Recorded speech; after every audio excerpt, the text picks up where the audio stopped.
Bismillahirrahmanirrahim. Assalamualaikum warahmatullahi wabarakatuh. Innal hamdalillah nahmaduhu wa nasta'inuhu wa nastaghfiruhu wa natubu ilaihi wa na'udzu billahi min syururi anfusina wa sayyiati a'malina. May yahdihillahu fala mudhillalah wa may yudlil fala hadiyalah. Wa asyhadu an la ilaha illallah wahdahu la syarikalah wa asyhadu anna Muhammadan abduhu wa rasuluhu la nabiyya ba'dah. Ya ayyuhalladzina amanu taqullaha haqqa tuqatih wa la tamutunna illa wa antum muslimun. Fa inna asdaqal hadithi kitabullah wa khairal huda huda Muhammadin sallallahu alaihi wasallam. Syarrul umuri muhdatsatuha wa kullu muhdatsatin bid'ah wa kullu bid'atin dhalalah wa kullu dhalalatin finnar. Hadirin dan hadirat yang dirahmati oleh Allah Subhanahu wa taala. Alhamdulillah, puji dan syukur senantiasa kita panjatkan kepada Allah atas segala kemudahan, kenikmatan yang tiada henti-hentinya Allah berikan kepada kita. Salawat dan salam tercurahkan selalu kepada junjungan kita, suri tauladan kita, imam kita, Nabi Muhammad sallallahu alaihi wasallam, juga kepada keluarganya serta seluruh sahabat beliau tanpa terkecuali. Pada kesempatan kali ini kita akan menyampaikan tafsir dari surat-surat pendek dari juz amma, ya. Selayaknya harusnya dimulai dari surat amma yatasaalun, ya, tetapi itu amma yatasaalun itu panjang suratnya. Jadi kita pilih yang pendek-pendek aja, ya. Jadi para ulama membagi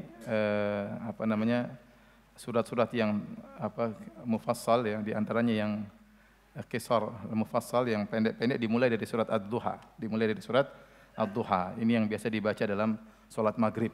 Surat Ad-Duha ke bawah itu biasanya dibaca dalam salat maghrib. Maka kita mulai dari surat Ad-Duha. Surat nomor berapa itu? Berapa? Surat 596 kebanyakan.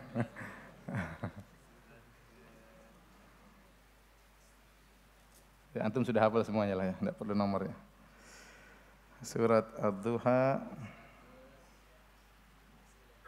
93, nomor 93, ya. Yang belum hafal bisa dibuka, ya. Surat Ad-Duha. Surat Ad-Duha, ya. Para ulama sepakat bahwasanya surat Ad-Duha adalah surat Makkiyah, diturunkan kepada Nabi sebelum Nabi berhijrah ke kota Madinah. Saya sering sampaikan dan saya ulangi lagi, surat-surat dalam Al-Quran dan ayat-ayat dalam Al-Quran terbagi menjadi dua. Ada namanya Makkiyah, ada namanya Madaniyah. Yang dimaksud dengan Makkiyah adalah yang turun sebelum Nabi berhijrah, dan Madaniyah adalah yang turun setelah Nabi berhijrah. Adapun surat Ad-Duha turun sebelum Nabi berhijrah. Dan surat Ad-Duha punya keterkaitan penting dengan surat Asy-Syarah atau Al-Insyirah, Alam Nashrah Laka Sadrak, ya. Dua surat ini memiliki keterkaitan yang sangat penting. Bahkan sebagian ulama menganggap dua surat ini adalah satu surat. Tetapi yang benar masing-masing surat berbeda, ya, karena setiap surat dibuka dengan Bismillahirrahmanirrahim dalam mushaf Rasm Utsmani, ya, menunjukkan bahwasanya surat Duha berbeda dengan surat Asy-Syarah. Tetapi dua-duanya sama-sama topiknya sama tentang kenikmatan yang Allah berikan kepada Nabi kita Nabi Muhammad sallallahu alaihi wasallam. Adapun surat Ad-Duha berkaitan dengan nikmat-nikmat yang zahir, ya, lebih cenderung kepada nikmat yang zahir. Adapun surat Asy-Syarah atau Alam Nashrah Laka Sadrak lebih cenderung kepada nikmat-nikmat maknawi yang Allah anugerahkan kepada Rasulullah sallallahu alaihi wasallam. Adapun sebab nuzul surat Ad-Duha, jadi tentunya setiap surat, setiap ayat ada sebab nuzulnya, tetapi tidak semua diketahui sebab nuzulnya. Bahkan hadis-hadis yang menjelaskan tentang sebab nuzul satu ayat atau satu surat, ya, ada yang sahih dan juga ada yang dhaif. Kalau kita bisa mengetahui sebab nuzulnya dari hadis yang sahih ini tentunya yang diharapkan. Namun terkadang tidak diketahui sebab nuzulnya, tetapi dengan membaca ayatnya kita paham tentang maksud dari ayat tersebut dengan penjelasan para ulama. Adapun surat Ad-Duha, sebab nuzulnya disebutkan dalam hadis Jundub bin Abdullah, ya, radhiyallahu anhu. Beliau berkata, ihtabasa Jibril ala Nabi sallallahu alaihi wasallam. Suatu hari atau Jibril lama tidak datang menemui Nabi sallallahu alaihi wasallam, tidak memberi wahyu kepada Nabi sallallahu alaihi wasallam. Faqalat imra'atun min Quraisy, maka ada seorang wanita dari Quraisy. Yang maksud sini adalah Ummu Jamil, istrinya Abu Lahab. Tetapi sahabat memberi sifat aja seorang wanita dari Quraisy. Wanita ini mencela Nabi sallallahu alaihi wasallam tatkala Jibril tidak memberi wahyu kepada Nabi, ya. Seakan-akan di awal-awal Nabi dakwah, ya, sering turun ayat, ya. Jadi sering Nabi menyampaikan ayat. Sudah beberapa lama ternyata Nabi tidak menyampaikan ayat. Maka wanita ini pun mengejek dengan berkata, abta'a alaihi syaitanuhu. Syaitannya dia terlambat datang. Ya, maksudnya Jibril alaihissalam. Fanazalat, maka turun firman Allah, wadduha wal laili idza saja. Ya, surat Ad-Duha pun turun sampai selesai dari surat tersebut. Dalam riwayat yang lain dengan lafal yang berbeda, kalau tadi dari Sahih Bukhari dan Sahih Bukhari, dalam Sahih Muslim sahabat berkata, ishtaka Rasulullah sallam falam yakum lailataini aw thalathan. Rasulullah sallam sakit dan beliau tidak salat malam dua malam atau 3 malam. Fajat imra'atun faqalat, maka datang seorang wanita berkata, ya Muhammad, innila arju an yakuna syaitanuka qad tarakak. Aku berharap setanmu sudah meninggalkan engkau. Lam arahu qarabaka mundhu lailatain aw thalathan. Aku lihat dia tidak mendatangimu semenjak 2 malam atau 3 malam. Maka turunlah firman Allah Subhanahu wa taala, wadduha, dan seterusnya. Wanita yang mengejek Nabi ini adalah Ummu Jamil. Ya, Ummu Jamil nanti akan datang penjelasannya lebih detail dalam surat Al-Lahab. Tetapi Ummu Jamil adalah istrinya Abu Lahab, ya, istrinya Abu Lahab. Dan intinya ini wanita tantenya Nabi sendiri. Abu Lahab omnya Nabi, ya. Yang ngejek ini tantenya sendiri, ya. Jadi suami istri amburadul, kacau, ya. Suaminya tukang ngejek, istrinya juga tukang ngejek. Anaknya juga tukang ngejek, namanya Utaibah. Nanti akan kita bahas dalam surat Al-Lahab. Jadi keluarga rusak, ya. Bapaknya rusak, suaminya rusak, istrinya rusak, anaknya juga hancur, semuanya hancur, ya. Semuanya masuk neraka. Suami, istri, anak semuanya masuk neraka. Jadi yang mengejek Nabi SAW adalah tantenya sendiri. Seharusnya diharapkan namanya kerabat mendukung dakwah. Tetapi ini malah mencela Rasulullah SAW. Dan disebutkan dalam hadis-hadis yang lain, bukan masalah surat Ad-Duha, tetapi dalam hadis-hadis dalam Sahih Al-Bukhari, disebutkan Nabi SAW, ya, waktu ke Gua Hira, kemudian datang malaikat Jibril, kemudian Nabi kaget dengan malaikat Jibril, ya. Setelah itu wahyu terputus, Nabi menjadi sedih, ya. Nabi menjadi sedih. Kata para ulama, ya, Nabi selama ini ingin mengenal tentang Rabb-Nya. Tahu-tahu dia menjauh pergi ke Gua Hira, kemudian, ya, datang malaikat Jibril sehingga dia lebih tahu lagi tentang Allah Subhanahu wa taala, tentang Iqra bismi rabbikal ladzi khalaq dan seterusnya. Maka selama ini rahasia-rahasia yang beliau rasakan terungkap, ya. Selama ini beliau pernah diambil oleh malaikat Jibril, dibelah dadanya, ya. Ya, kemudian dikeluarkan bagian yang kotor dari dadanya. Beliau mendengar ada batu memberi salam kepada beliau. Ini beliau mimpi juga mimpi yang luar biasa. Ini semua tanda tanya. Ternyata beliau ingin diangkat oleh Allah menjadi seorang nabi, ya.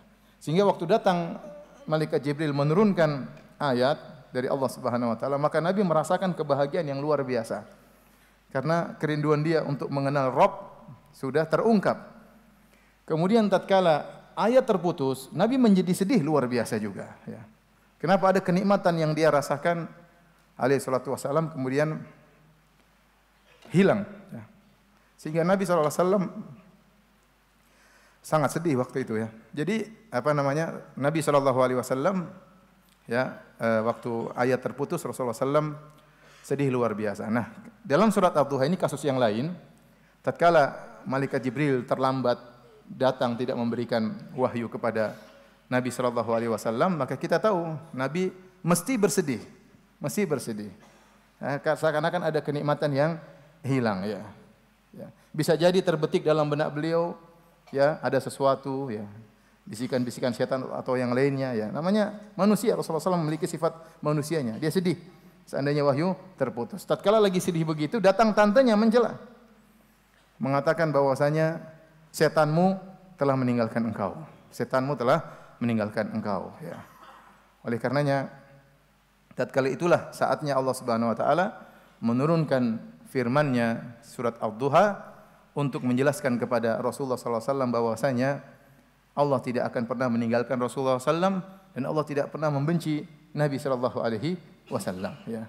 Ummu Jamil hanya berkata, inilah arju anna syaitanaka qad tarakak. Aku berharap setan mau meninggalkan engkau. Tetapi waktu Allah menjelaskan dalam Al-Qur'an, ya, ma wadda'aka rabbuka wa ma qala, sungguhnya Rabbmu tidak pernah meninggalkan engkau dan tidak pernah membencimu. Seakan-akan untuk menghilangkan bisikan-bisikan yang ada dalam hati Nabi SAW. Kenapa Allah tidak turunkan wahyu? Kenapa malaikat Jibril tidak datang? Ada apa gerangan? Kenapa saya ditinggalkan? Apakah ada kebencian? Ini semua ditepis oleh Allah Subhanahu wa taala. Padahal itu tidak diungkapkan oleh Ummu Jamil. Ummu Jamil waktu mencela Rasulullah SAW, dia tidak berkata, setan mau benci kepadamu, setan mau begini, tidak. Tapi waktu Allah turunkan firman-Nya, Allah mengatakan, ma wadda'aka rabbuka wa ma qala, bahwasanya Rabbmu tidak pernah meninggalkan engkau dan juga tidak pernah membencimu. Baik, kita akan bahas surat Ad-Duha tadi, sebab turunnya surat Ad-Duha. Kita baca dari ayat yang pertama, kata Allah, wad-duha, demi waktu duha, ya. Demi waktu duha. Di sini ada secara umum ada dua pendapat di kalangan para ulama, ya. Dan saya sering sampaikan bahwasanya kebanyakan khilaf dalam tafsir itu namanya khilaf tanawu, bukan khilaf tadad. Khilaf tanawu artinya khilaf yang tidak bertentangan, tidak kontradiktif, cara pandang yang berbeda namun saling mendukung. Ya, tidak ada pertentangan. Berbeda dengan khilaf dalam masalah fikih. Asal dalam khilaf masalah fikih adalah khilaf tadad, kontradiksi. Yang satu bilang haram, satu bilang mubah, satu bilang makruh, satu bilang sunnah, satu bilang ini, satu bilang. Jadi berbeda pendapat. Ya, dan perbedaan pendapat tersebut dalam khilaf masalah fikih adalah khilaf tadad. Berbeda dengan khilaf masalah tafsir. Kebanyakannya adalah khilaf tanawu. Contoh seperti tafsir mereka, ihdinas siratal mustaqim, tunjukkanlah kepada kami jalan yang lurus. Jalan yang lurus apa? Ada yang mengatakan maksudnya Al-Qur'an, ada yang mengatakan sunnah Nabi, ada yang mengatakan jalan sahabat, ada yang mengatakan Islam, ada yang mengatakan surga. Ini semua tidak bertentangan. Mau ditafsirkan surga, mau ditafsirkan Islam, mau ditafsirkan Al-Qur'an, mau ditafsirkan sunnah, mau ditafsirkan jalan para sahabat, semuanya benar. Ini namanya khilaf tanawu. Khilaf bervariasi dalam pengungkapan, namun maknanya tidak saling kontradiktif. Ditafsirkan begini juga boleh, tafsirkan juga begini juga boleh. Ya.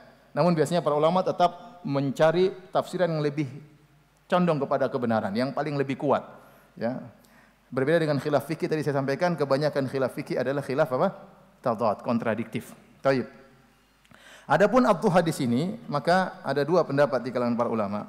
Ada yang mengatakan ad-duha maksudnya waktu duha. Sebagaimana kita ketahui waktu duha yaitu 15 menit setelah sunrise, setelah matahari terbit, itulah awal dari waktu duha. Dan berakhir kapan? Berakhir 10 menit sebelum waktu adzan zuhur. Sebelum adzan zuhur itulah waktu duha. Jadi selama itu antum boleh salat duha. Selama itu antum boleh salat duha. Namun salat duha yang terbaik adalah sebagaimana sabda Nabi sallallahu alaihi wasallam, salatul awwabin hina tarmadul fisal. Salatnya al-awwabin, orang-orang yang senantiasa kembali kepada Allah, itu salat duha tatkala anak onta mulai kepanasan, yaitu tatkala mereka mulai mengangkat-ngangkat kaki mereka karena tanah mulai panas. Kira-kira jam berapa? Jam berapa? Memang antum punya onta? Tahu?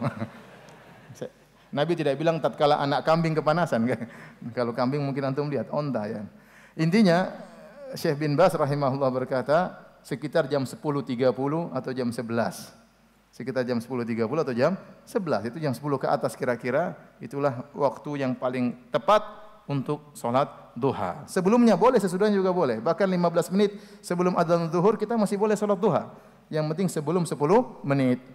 Ya, boleh. Tetapi yang terbaik sholat duha adalah jam 10 ke atas. Wallahu alam bisawab. Ini tafsiran yang pertama. Yang dimaksud dengan ad-duha adalah salat duha, ya, adalah waktu duha. Bahkan sebagian ahli tafsir menyebutkan kenapa Allah bersumpah dengan waktu duha, karena waktu spesial untuk salat duha. Bahkan sebagian ahli tafsir mengatakan yang dimaksud oleh Allah ibaduhul ladzina ya'budunahu fi waqti duha, yaitu maksudnya Allah sedang memuji hamba-hambanya yang beribadah kepada Allah di waktu duha. Maka disebutlah waktu duha secara spesial karena ada hamba-hamba Allah yang beribadah di waktu tersebut. Ya. Tafsiran yang kedua yang maksud dengan ad-duha adalah siang, an-nahar, ya, an-nahar, ya. Dan ini pendapat sebagian ulama. Ya. Makanya setelah itu Allah mengatakan Wadduha wal laili, demi duha, demi malam. Lawannya malam adalah siang. Berarti masuk dari ad-duha maksudnya adalah an-nahar, ya. Dan ini seperti firman Allah Subhanahu wa taala dalam surat Al-A'raf, awa amina ahlul qura an ya'tiyahum ba'suna duhan wa hum yal'abun. Dan apakah penduduk suatu negeri, ya, mereka merasa aman dari siksaan kami yang datang kepada mereka di waktu duha, maksudnya di waktu siang. Jadi terkadang dalam bahasa Arab disebut duha maksudnya apa? Siang, ya. Maksudnya adalah siang. Wallahu a'lam bishawab, ya, meskipun dua-duanya memungkinkan dan dua-duanya ada pendapat para salaf, ya, tetapi kita lebih condong pada pendapat wadduha maksudnya waktu duha secara khusus, waktu duha secara khusus. Karena kalau siang, ya, mencakup waktu duha, mencakup ba'da duhur, mencakup sampai asar, semuanya apa? Siang. Tatkala Allah menyebutkan wadduha, berarti Allah sedang bersumpah dengan waktu duha yang spesial, karena pada waktu tersebut ada hamba-hamba Allah yang beribadah kepada Allah Subhanahu wa taala. Oleh karenanya kalau kita punya waktu, kita sisihkan waktu untuk salat duha, meskipun 2 rakaat. Meskipun 2 rakaat. Di saat orang-orang sedang sibuk-sibuknya bekerja, terutama jam 10-an. Itu orang sedang puncak-puncaknya berbisnis, sedang puncak-puncaknya beraktivitas. Sisihkan waktu 2 rakaat untuk salat duha. Sama, kita dianjurkan untuk bangun salat malam. Di saat orang-orang sedang puncak-puncaknya pulas tertidur, kita disuruh bangun untuk salat malam, ya. Maka Allah alam kenapa spesial waktu duha tatkala hina tarmadul fisal, ya, tatkala onta-onta sedang anak-anak sedang kepanasan, itu waktu-waktu aktivitas yang paling luar biasa jam-jam tersebut.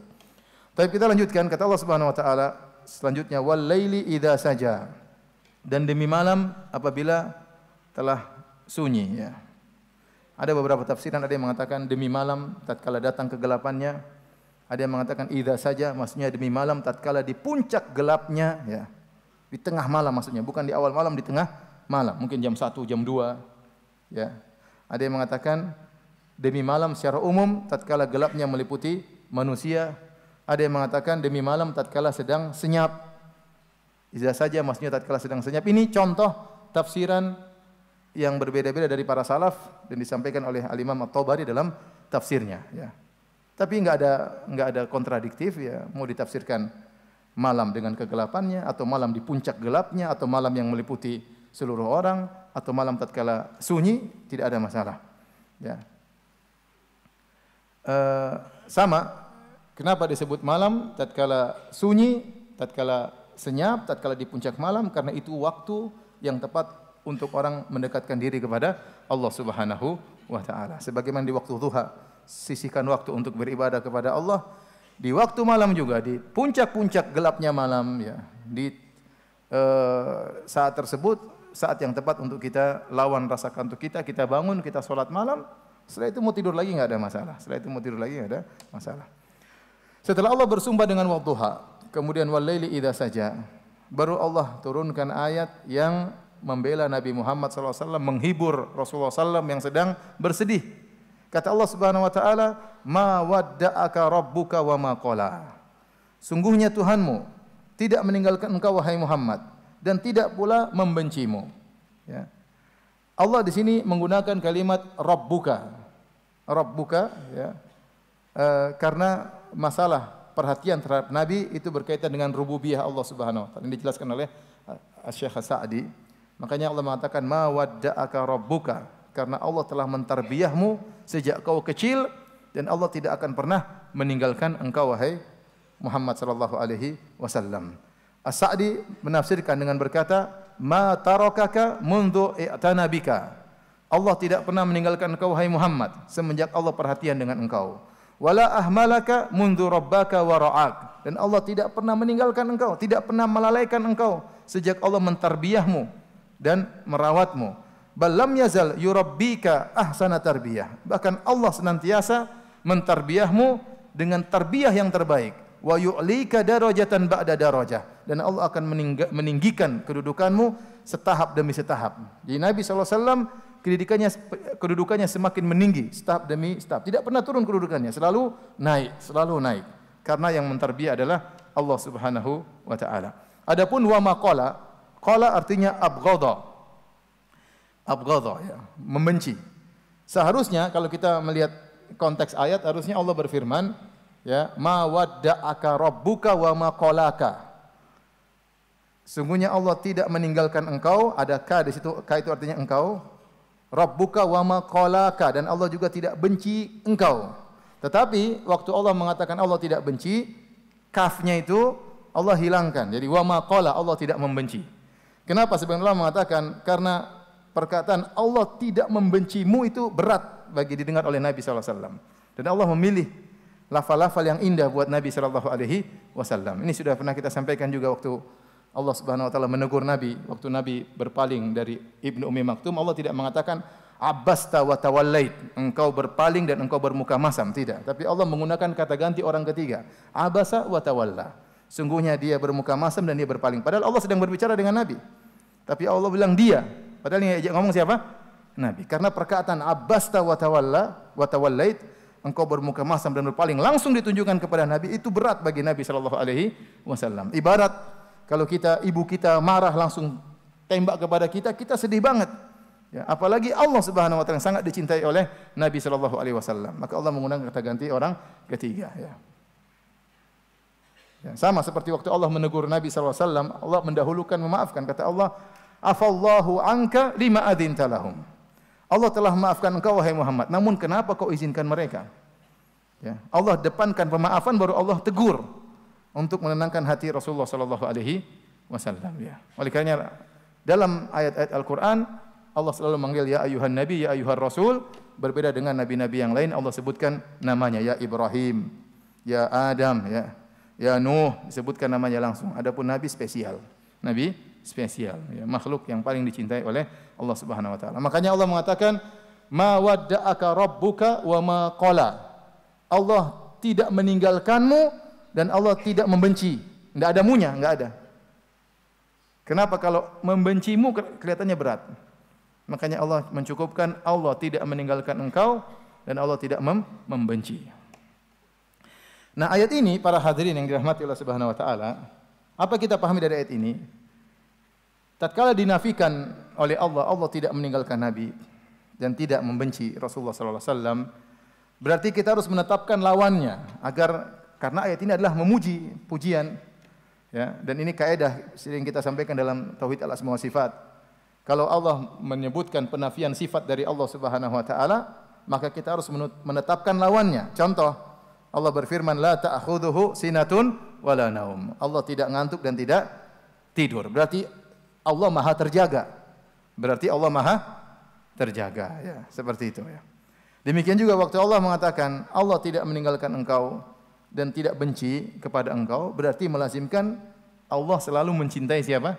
Nabi sallallahu alaihi wasallam. Allah selalu mencintai Nabi sallallahu alaihi wasallam. Kalau kita ikhwan, kita kadang dicintai, mungkin kadang tidak dicintai oleh Allah. Kalau kita bermaksiat, kita lagi tidak dicintai. Kalau kita lagi bertakwa, kita dicintai oleh Allah Subhanahu wa taala. Rasulullah sallallahu alaihi wasallam selalu dicintai oleh Allah Subhanahu wa taala.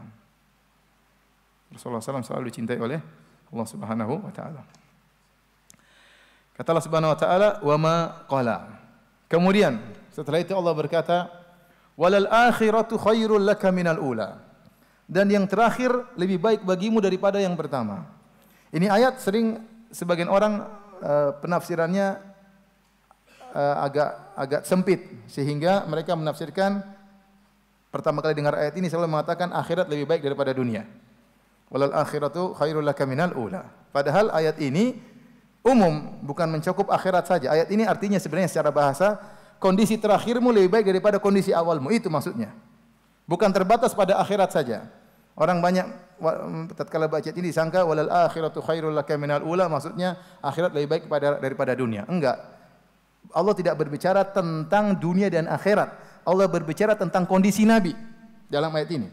Bahwasanya kondisimu wahai Muhammad yang terakhir lebih baik daripada yang sebelumnya. Bagaimana Allah meninggalkanmu, bagaimana Allah membencimu, sementara kondisimu semakin baik dan semakin baik. Allah mengangkat derajatmu, semakin tinggi derajatmu. Derajatmu semakin lama semakin baik. Di akhirat lebih baik daripada di dunia. Kau sekarang lebih baik daripada kau yang dulu. Jadi ini contoh salah paham tentang tafsiran ayat ini. Wal akhiratu khairul laka minal ula.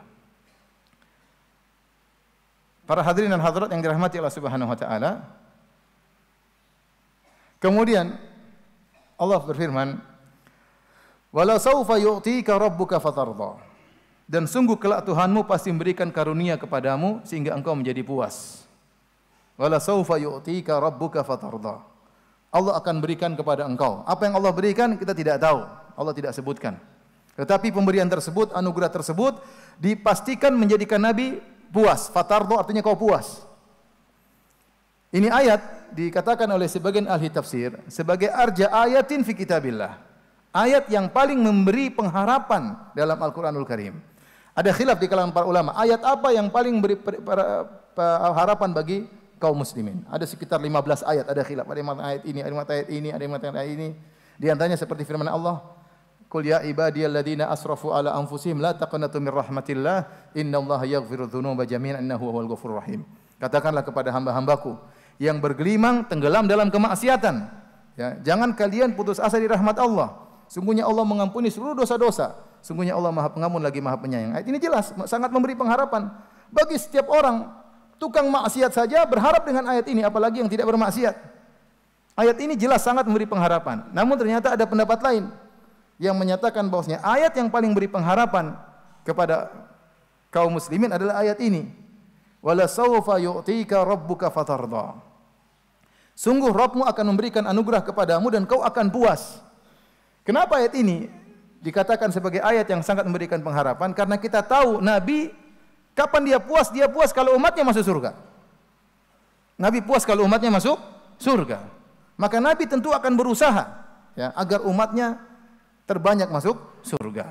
Maka ini sangat memberi pengharapan kepada umat Rasulullah sallallahu alaihi wasallam. Sampai Rasulullah SAW mengatakan, "Ikhtaba'tu da'wati syafa'atan li ummati yaumal qiyamah. Fahiya na'ilatun insyaallah man qala la ilaha illallah la yusyriku billahi syai'a." Atau kama qala Nabi sallallahu alaihi wasallam. Nabi setiap nabi punya doa yang dikabulkan.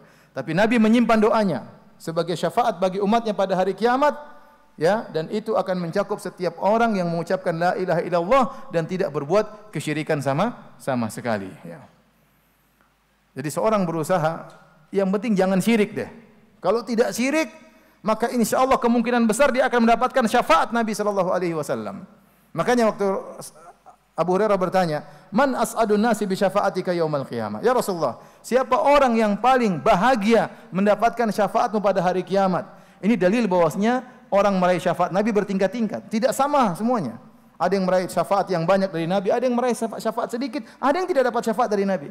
Maka pertanyaannya, man as'adun nasi bi syafaatika yaumal qiyamah? Siapakah orang yang paling meraih syafaatmu paling banyak, yang paling bahagia pada hari kiamat wahai Rasulullah? Maka Rasulullah SAW menjawab, man qala la ilaha illallah khalisan min qalbihi. Itu orang yang mengucapkan la ilaha illallah dan dia ikhlas dari hatinya. Ini dalil, orang semakin ikhlas semakin meraih syafaat Nabi sallallahu alaihi wasallam. Semakin tidak ingin dipuji, semakin tidak ingin disanjung, semakin tidak ingin diangkat-angkat, dia akan semakin meraih syafaat Nabi sallallahu alaihi wasallam.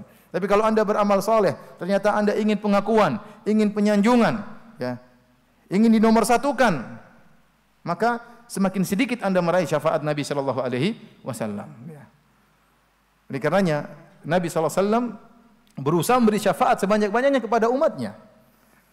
Dan Allah menjanjikan akan beri kepuasan kepada Nabi sallallahu alaihi wasallam. Oleh karena kalau ada orang yang ternyata masuk neraka pada hari kiamat, kelak itu orang sudah terlalu parah.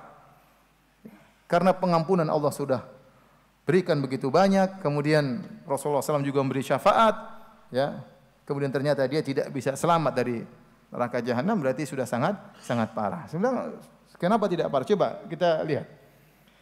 Allah Subhanahu wa taala masalah aturan pahala saja. Allah yang melakukan kebaikan 10 pahala, melakukan kemaksiatan cuma 1. Itu masih masuk neraka juga. Antum melakukan 1 kebaikan hitungannya 10. Hitungannya sudah tidak adil versi kita, ya. Tapi alhamdulillah itu kalau adil bahaya. Satu-satu bahaya.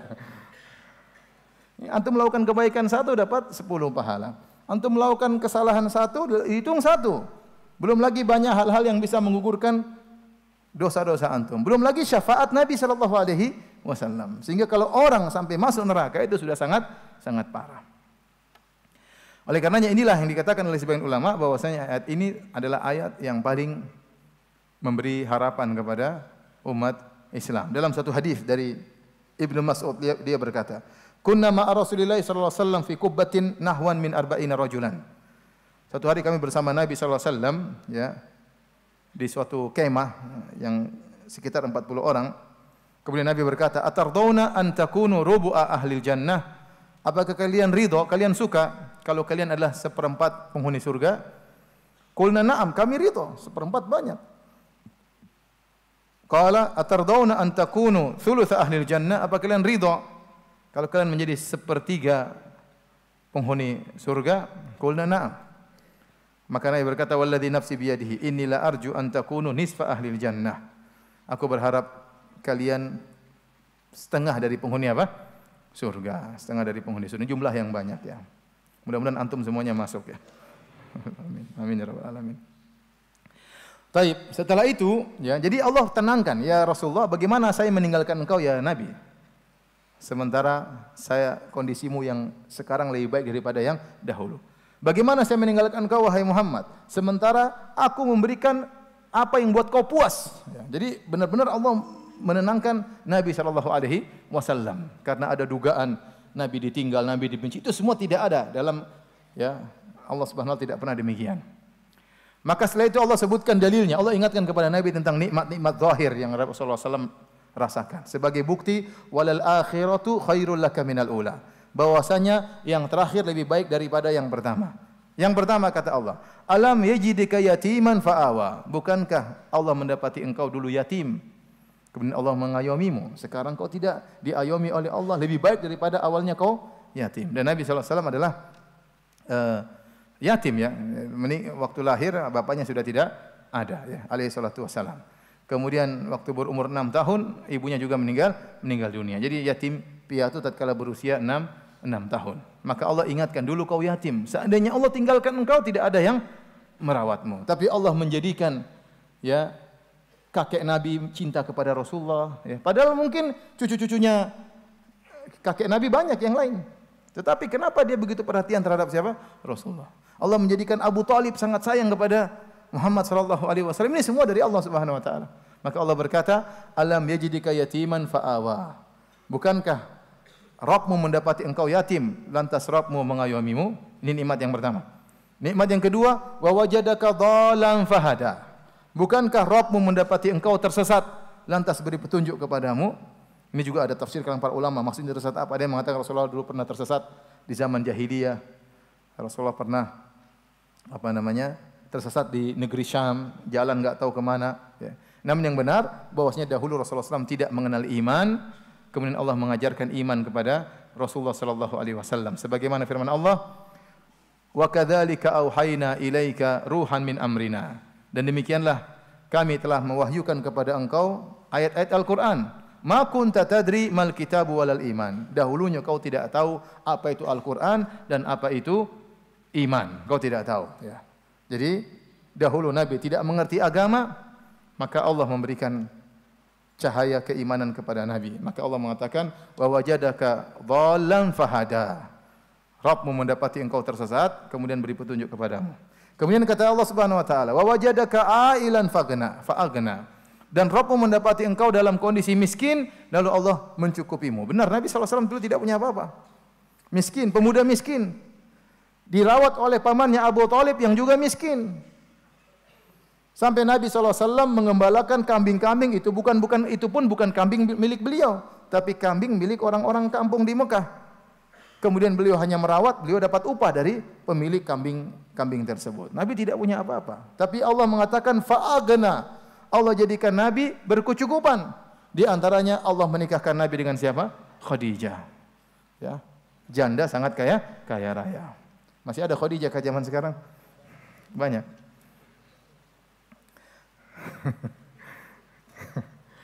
Banyak tapi enggak ada yang berani. Jadi Allah menjadikan Nabi kaya raya dengan Khadijah. Setelah itu Allah pertemukan Nabi dengan sahabat-sahabat yang kaya raya. Abu Bakar kaya raya. Utsman kaya raya, ya. Abdurrahman bin Auf kaya raya yang membantu dakwah Nabi sallallahu alaihi wasallam. Setelah itu Allah menangkan Nabi dalam banyak peperangan sehingga Nabi sallallahu alaihi wasallam memiliki banyak harta dari fai' maupun dari ghanimah, ya. Jadi Allah ingatkan semua ini kepada Nabi sallallahu alaihi wasallam bahwasanya kondisimu akan selalu semakin baik. Bagaimana mungkin aku meninggalkan engkau? Bagaimana mungkin aku membencimu wahai Muhammad? Sementara kondisimu dari dulu sudah aku perhatikan. Ini maksud dari surat Ad-Duha. Setelah itu Allah berfirman, fa ammal yatima fala taqhar. Adapun anak yatim, maka janganlah engkau sewenang-wenang ya. Fala taqhar, jangan bentaknya. Ya. Wa amma sa'ila fala tanhar. Adapun orang minta-minta jangan kau menghardiknya. Jadi Rasulullah SAW benar-benar ngerti tentang ayat ini. Fa ammal yatima fala taqhar. Adapun anak yatim jangan berbuat senang-senang kepadanya. Karena Nabi pernah yatim. Nabi waktu mengatakan ana wa kafil yatimi kahataini fil jannah. Aku dan pengasuh anak yatim seperti ini di surga. Seperti dekatnya jari sababah wal wusta, jari petunjuk dan jari tengah, jari telunjuk jari tengah, ya.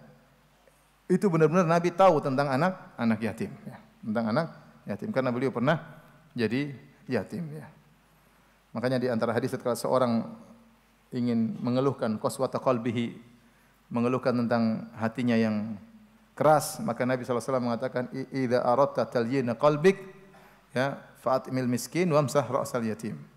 Kalau kau ingin hatimu lembut, ya, maka berilah makan kepada fakir miskin dan usapkan tanganmu ke kepala anak yatim, ya. Antum kalau ketemu anak yatim diusap, ya. Jangan usap-usap doang, kasih duit juga. Om usap-usap aja dari tadi, duitnya mana? Kasih duit juga lah. Karena anak yatim tersebut tidak pernah merasakan usapan kedua orang tuanya, ya. Mereka benar-benar rindu ingin diusap, diperhatikan. Ini contoh saja Nabi suruh usap, artinya perhatian. Salah satunya paling tidak kau usap apa? Kepalanya, ya. Dan itu kalau di Arab Saudi benar-benar mereka praktekkan. Kalau ada anak yatim benar-benar mereka usap kepalanya. Karena hadisnya ada. Ini sahih. Antum juga begitu ketemu anak yatim, apa? Usap. Ingat jangan usap aja, ya. Usap aja gratisan. Ada duit kasihlah biar dia lebih senang, ya. Baik. Kemudian kata Allah Subhanahu wa taala, "Amma sa'ila fala tanhar." Adapun yang meminta, jangan kau menghardiknya. Meminta di sini ada dua tafsiran di kalangan para ahli tafsir. Yang pertama minta harta, yang kedua minta ilmu. Ya. Kalau ada orang minta harta kepada engkau, kalau kau tidak bisa memberi, tidak perlu kau caci maki. Mungkin dia salah, mungkin kondisinya harusnya dia muda, harusnya dia bisa bekerja. Kenapa dia minta-minta? Tidak perlu Anda maki-maki. Anda nasihatin apa? Kamu badanmu masih sehat, ngapain apa? Minta-minta. Kamu masih bisa bekerja. Ya, jangan minta-minta. Tapi kamu itu jangan maki-maki, ya. Karena dia tahu meskipun dia melakukan pekerjaan yang hina, dia tahu masih ada orang Islam yang mau kasih-kasih. Daripada dia mencuri, dia merampok, begal, ya. Ya, mungkin kalau tidak ada yang kasih dia begal, mungkin dia mencuri, ya. Maka kalau Anda tidak bisa memberi kepada orang minta-minta, ya, tidak perlu dicaci maki, tapi dinasihati. Nasihati. Kalau mau kasih juga tidak apa-apa, ya. Yang kedua, minta ilmu. Nah, ini tertuju kepada para ustadz, ya. Ya, seorang, ya, kalau ada yang bertanya kepadanya, ya, kepada seorang ustadz, kepada orang ilmu, maka hendaknya dia menjawab. Dan Nabi SAW adalah orang yang sangat dermawan, kata para ulama, bahkan dermawan masalah ilmu, memberitahukan yang tidak ditanya. Seperti waktu para sahabat bertanya, ya Rasulullah, kunna narkabul bahra wa nahmilu ma'ana al-qalil minal ma' fa in tawadda'na bihi atishna afanatawadda'u bima'il bahr.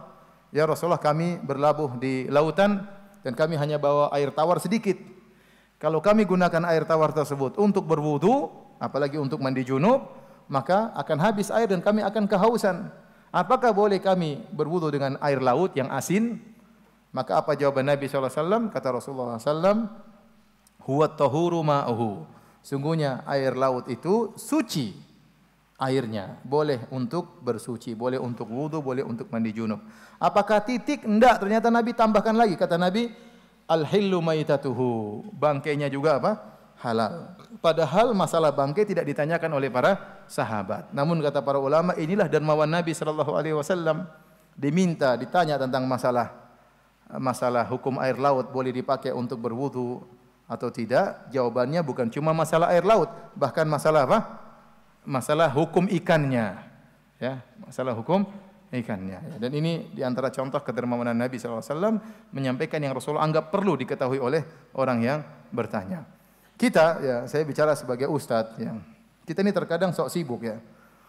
Orang tanya, saya kadang malas sekali jawab, ya. Apalagi sudah selesai pengajian masih ditanya lagi. Terkadang yang bertanya juga memang sering tidak beradab, ya. Sering tidak beradab, ya. Waktu kita buka, siapa yang bertanya nggak ada yang tanya. Begitu kita selesai mau istirahat, mau telepon istri, kayak mau telepon anak-anak, kayak ada yang nanya-nanya lagi. Ya, mau diomelin bagaimana kan? Nanti dibilang ustadznya tidak beradab. Padahal yang tidak beradab, ya. Ya, ya seperti itu, kejadian ini seperti itu. Ya.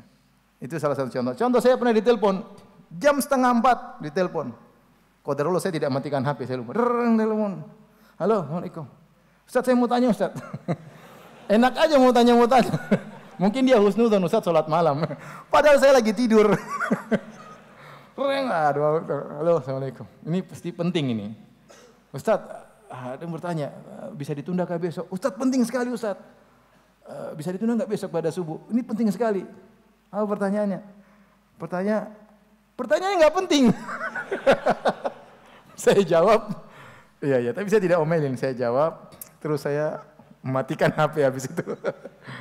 Ya seandainya kalau Ustadz ini saya hidup atau mati, ya mungkin kita jawab. Ini enggak pertanyaan-pertanyaan yang bisa ditunda nanti, ya. Apa hukum begini, Ustadz? Itu enggak mesti ditanya 3:30. Ente bisa tanya jam 8 pagi pertanyaan seperti itu. Jadi sebagian orang, jadi maksud saya kalau kita sebagai Ustadz ternyata tidak menjawab, antum kasih uzur, ya. Kasih uzur karena kita juga memberi ceramah, kita juga harus urusan sama istri, ya. Istri nanti tanya kenapa enggak telepon, repot juga. Mending enggak jawab pertanyaan antum dari enggak jawab pertanyaan istri. Kadang-kadang seperti istri saya suka gelisah, ya. Saya kalau enggak WA dia, enggak telepon, dikira ada apa-apa. Apalagi kalau telepon HP-nya mati. Udah gelisah, semua ditanya. Ustaz Zainuddin ditanya, Ustaz siapa ditanya, semua ditanya. Ustaz kok enggak jawab telepon, ya? Padahal terkadang saya lupa, terkadang saya silent, terkadang ya. Jadi mau saya, kita sebagai ustaz, kalau kita lagi malas jawab, ingat ayat ini. Wa amma sa'ila fala tanhar. Kalau kamu tidak bisa, tidak usah bentak, dan jangan pelit dengan apa? Jangan pelit dengan ilmu. Ingat, orang yang bertanya terkadang dia benar-benar dalam kondisi buta, tidak ngerti. Dia ingin sekali dapat jawaban. Ingin sekali dapat jawabannya. Ya, apalagi masalah keluarganya, masalah rumah tangganya, ya, masalah sesuatu, ya. Maka ingat ayat ini. Kalau kita punya waktu kita jawab, ya. Kalau enggak kita bilang mohon maaf tidak bisa jawab, ya. Kemudian di akhir ayat kata Allah Subhanahu wa taala, "Wa amma bi ni'mati rabbika fahaddits." Adapun tentang nikmat-nikmat Rabbmu, maka nyatakanlah, hadis ceritakanlah. Maka ceritakanlah. Ada 3 pendapat tentang ayat ini, "Wa amma bi ni'mati rabbika fahaddits." Adapun atas nikmat Rabbmu maka ceritakanlah. Yang pertama ada yang mengatakan nikmat kenabian. Artinya nyatakanlah kepada seluruh manusia bahwasanya engkau seorang nabi. Inni Rasulullah ilaikum jami'an. Qul ya ayuhan nas, wahai manusia sekalian, aku adalah utusan Allah kepada kalian seluruhnya. Ya. Sampaikan kepada umat manusia bahwasanya nikmat kepada mereka yang Allah berikan kepada engkau adalah diangkat menjadi seorang nabi. Yang kedua, tafsir yang lain mengatakan nikmat Al-Quran, bahwasanya binikmati Rabbika maksudnya nikmat Al-Quran, maka bacakanlah. Ini tafsir yang kedua. Bacakanlah Al-Quran kepada orang-orang agar mereka tahu tentang indahnya Al-Quran, ya, agar mereka tahu tentang betapa Al-Quran ini memberi hidayah. Makanya saya sangat berharap kepada ikhwan-ikhwan, ya, pelajari tafsir. Tafsir itu indah, ya. Tafsir itu indah. Apalagi sering kita baca surat-surat tersebut, kalau kita ngerti maknanya, ini pengaruh dalam salat kita. Pengaruh dalam salat kita. Pendapat yang ketiga, binikmati rabbika, dengan nikmat Rabbmu secara umum. Secara umum, nikmat apapun yang Allah berikan kepada engkau, maka sebut-sebutlah. Maka sebut-sebutlah. Dan pendapat ketiga ini kuat, ya, karena secara bahasa nikmatu rabbika, ya, binikmati rabbika, nikmat mufrad diidhafahkan kepada ma'rifah, maka memberi faedah keumuman dalam usul fikih. Jadi wa amma binikmati rabbika, adapun terhadap nikmat Rabbmu kepada engkau maka sampaikanlah. Yang dimaksud dengan sampaikanlah disebutkan oleh As-Sam'ani dalam tafsirnya, ada 2 cara menyebut nikmat. Yang pertama dengan menunjukkan rasa syukur, itu berarti kau ingat nikmat Rabbmu dengan kau gunakan untuk beribadah, kau sedekahkan hartamu, ya. Sambung silaturahmi dengan hartamu, ya. Dengan kesehatanmu kau gunakan untuk salat malam, dengan kesehatan kau bantu orang misalnya, ya. Subhanallah, saya kalau Asad Abu Sa'ad, ya, rahimahullahu taala. Saya dulu punya kawan, saya maksudnya orang hebat sekali, luar biasa Ustaz Abu Sa'ad rahimahullahu taala. Antum mungkin baca cerita di internet banyak, tapi di antara yang saya pernah dapat cerita langsung dari seorang kawan, saya dulu waktu di Syu'bah punya kawan orang Pakistan atau Afghanistan, dekat saya bangkunya. Dia tanya sama saya, "Firanda, kamu kenal Ustadz Fulan? Kamu kenal si Fulan?" Saya kenal. "Si Fulan kamu kenal?" Saya juga kenal. Kata dia, "Abu Sa'ad itu luar biasa." Saya bilang, "Kenapa?" "Dia itu pernah bangunkan rumah teman saya tanpa dibayar sama sekali." Jadi ke luar negeri bangun, ke Pakistan bangun rumah orang. Artinya Ustadz Abu Sa'ad jadi kuli, ya, bangun rumah orang tanpa dapat bayaran sama sekali, ya. Jadi luar biasa. Jadi orang bersedekah dengan harta, kalau punya harta sedekah dengan harta, kalau punya tenaga bersedekah dengan tenaga, kalau punya ilmu bersedekah dengan apa? Dengan ilmu, ya. Ini di antara bentuk tahdits bin ni'mah, tahadduts bin ni'mah, menyampaikan nikmat Allah Subhanahu wa taala, di antaranya dengan mensyukuri nikmat Allah Subhanahu wa taala. Yang kedua, kata Sam'ani, itu menceritakan kepada orang-orang yang thiqah, yang terpercaya dan amanah.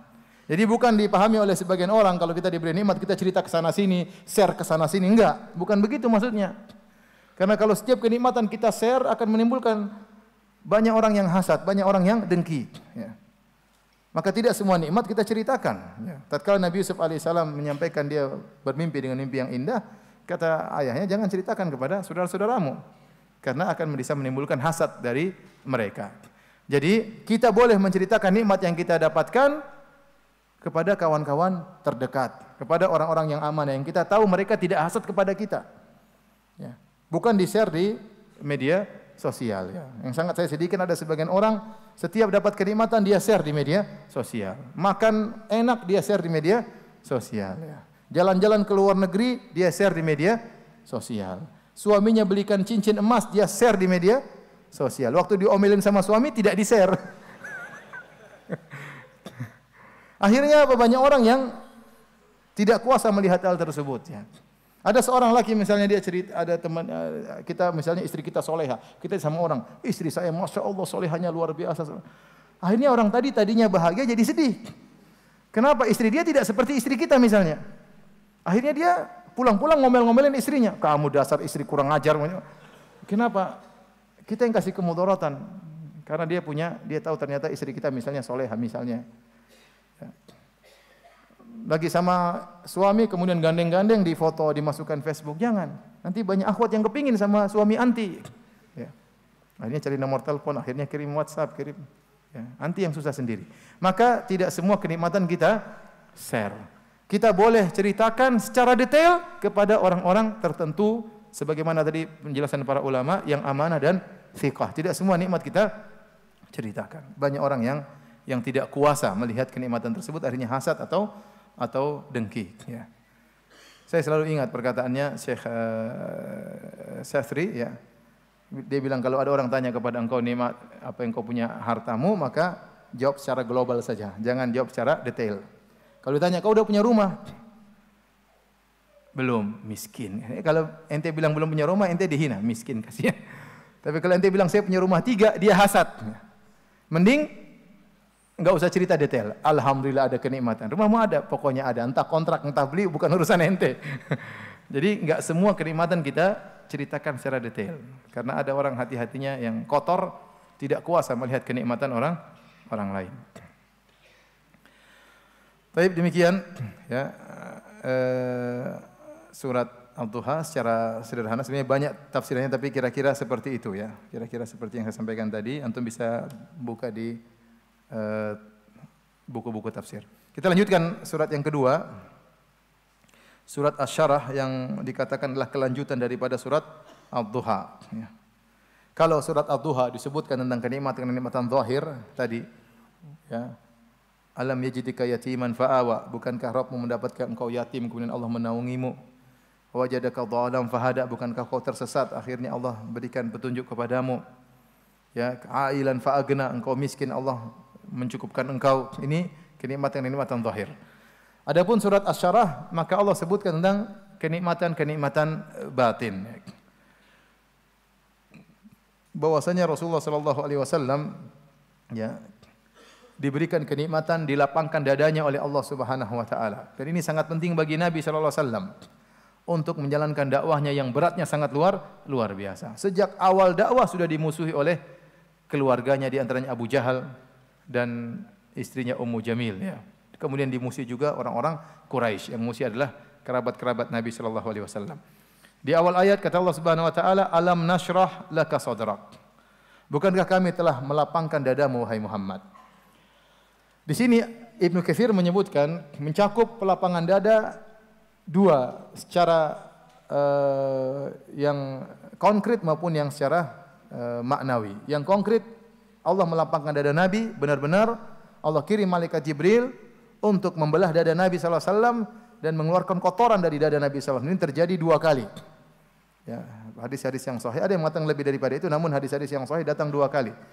Pertama, tatkala Nabi berusia sekitar 4 tahun, waktu Nabi masih tinggal di kota Taif, datang malaikat Jibril, kemudian membelah dada Nabi, dikeluarkan jantungnya, kemudian dicuci di air Zam-Zam, kemudian dibersihkan dari kotoran syaitan, kemudian dimasukkan lagi, dijahit. Yang kedua, tatkala Nabi sallallahu alaihi wasallam hendak Isra Mi'raj, sama, Nabi sallallahu alaihi wasallam juga dadanya dibelah, dikeluarkan jantungnya, dibersihkan lagi untuk persiapan Nabi bertemu dengan Allah Subhanahu wa taala. Kalau pertama persiapan Nabi untuk menjadi seorang nabi, maka dibersihkan. Yang kedua persiapan untuk bertemu dengan Allah Subhanahu wa taala. Sehingga benar-benar dada Nabi menjadi lapang. Yang tadinya sempit dengan bagian setan dikeluarkan menjadi lebih lapang jantung Nabi sallallahu alaihi wasallam.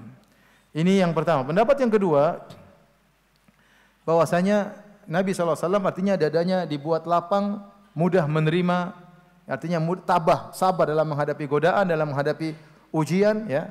Karena ujian yang dihadapi oleh Nabi sallallahu alaihi wasallam sangat berat. Yang benar, 2 tafsir ini saling berkaitan.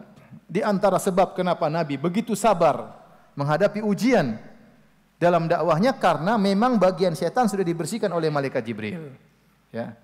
Jadi dibersihkan dari Nabi sallallahu alaihi wasallam, membantu Nabi untuk bisa sabar dalam berdakwah. Dan nikmat lapangnya dada, ini nikmat yang paling utama. Makanya Nabi Musa alaihissalam waktu berdoa kepada Allah, waktu diutus kepada Fir'aun, tidak gampang ya.